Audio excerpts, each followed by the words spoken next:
Hello, today we are going to talk more about informative and explanatory writing. Our standards are the same as lesson 1. We're introducing a topic clearly, providing a general observation, focus, and group-related information logically, using formats like headings, subtopics, titles, illustrations, multimedia when useful. I can develop and strengthen writing as needed by planning, revising, editing, rewriting, or trying a new approach. Yesterday, we evaluated informative writing. We looked to see which pieces contained all of the elements that we came up with in order to make a checklist a few days ago.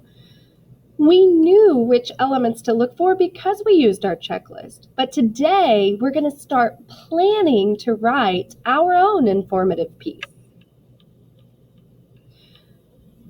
So making a graphic organizer is an idea that many of you have said and used in the past. We used it when we did narrative writing, and we used one when we did opinion writing.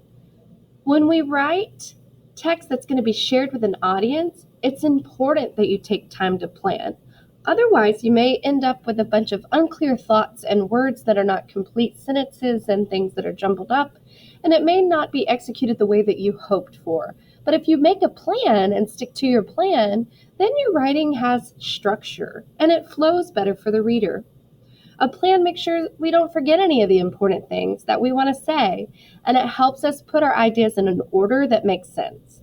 Graphic Organizer is a tool that we can use to make sure that the plan is good.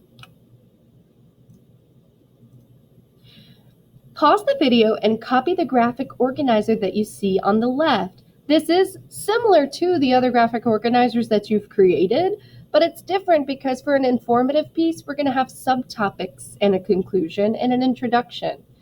Let's create one just like we did for narrative and opinion. Pause the video and then return when you are ready.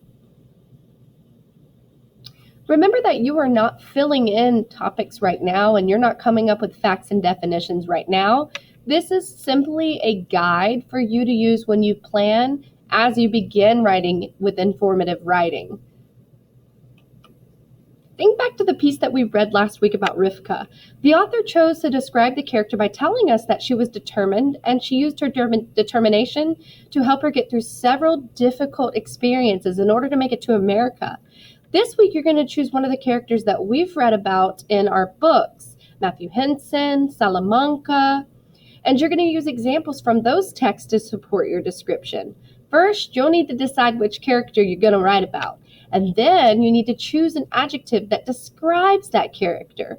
So, was Matthew Henson scared? Was he meek and humble? Is Salamanca fearful? Think of what kind of adjectives would describe the characters in the books that we're reading. That is all you're going to do today.